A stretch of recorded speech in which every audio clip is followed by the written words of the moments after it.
കോൺഗ്രസ് നേതാവ് രാഹുൽ ഗാന്ധിക്ക് തുറന്ന കത്തയച്ച് വൈസ് ചാൻസലേഴ്സും അക്കാദമി വിദഗ്ധരും സർവകലാശാല മേധാവികളുടെ തെരഞ്ഞെടുപ്പ് സംബന്ധിച്ച് രാഹുലിൻ്റെ പ്രസ്താവനയ്ക്കെതിരെയാണ് ഈ കത്തുകൾ. ബൽറാം നെടുങ്ങാടി ഡൽഹിയിൽ നിന്ന് മറ്റു വിവരങ്ങൾ നൽകും. ബൽറാം, അപ്ഡേറ്റ്സ്.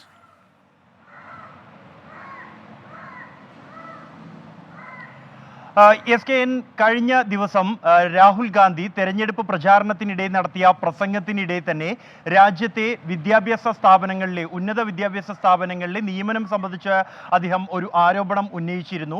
രാജ്യത്തെ സർവകലാശാലകളുടെ വൈസ് ചാൻസലർമാരെ തിരഞ്ഞെടുക്കുന്നത് യോഗ്യതയുടെയും അക്കാദമിക മികവിൻ്റെയും അടിസ്ഥാനത്തിലല്ല എന്നും മറിച്ച് അവരുടെ രാഷ്ട്രീയം ഉൾപ്പെടെ മാനദണ്ഡമാക്കി തങ്ങളുടെ രാഷ്ട്രീയത്തോട് ചേർന്ന് നിൽക്കുന്ന താല്പര്യമുള്ളവരെയാണ് കേന്ദ്ര സർക്കാരും BJP നിയമിക്കുന്നത് എന്ന ഗുരുതരമായ ആരോപണമാണ് രാഹുൽ ഗാന്ധി ഉന്നയിച്ചത്. ഈ വിഷയം ആയുധമാക്കിയാണ് രാഹുലിനെതിരെ വിവിധ സർവകലാശാല മേധാവികൾ, മുൻ മേധാവികൾ, അക്കാദമിക വിദഗ്ധർ എന്നിവർ കത്തയച്ചിരിക്കുന്നത്. രാജ്യത്തെ സർവകലാശാലകളുടെ ഉന്നത പോസ്റ്റുകളിലുള്ള നിയമനം പൂർണ്ണമായും സുതാര്യമാണ് എന്നും അവരുടെ അക്കാദമിക മികവ് ഒപ്പം തന്നെ പ്രവൃത്തി പരിചയം അടക്കമുള്ള എല്ലാ മാനദണ്ഡങ്ങളും അടിസ്ഥാനമാക്കിയാണ് ഈ നിയമനം നടത്തുന്നത് എന്നും ഇത് രാജ്യത്തെ ഉന്നത വിദ്യാഭ്യാസ സ്ഥാപനങ്ങളെ പോലും കളങ്കപ്പെടുത്തുന്ന നിലയിലാണ് രാഹുലിന്റെ ഈ പരാമർശമെന്നും അതിനാൽ തന്നെ രാഹുൽ ഗാന്ധി തന്റെ നിലപാട് തിരുത്തണം എന്നും ആവശ്യപ്പെട്ടാണ് ഈ കത്ത് അയച്ചിരിക്കുന്നത്. തുറന്ന കത്തിൽ ഏതാണ്ട് 380ഓളം അക്കാദമിക വിദഗ്ധരും സർവകലാശാല മേധാവികളും അടക്കമുള്ളവർ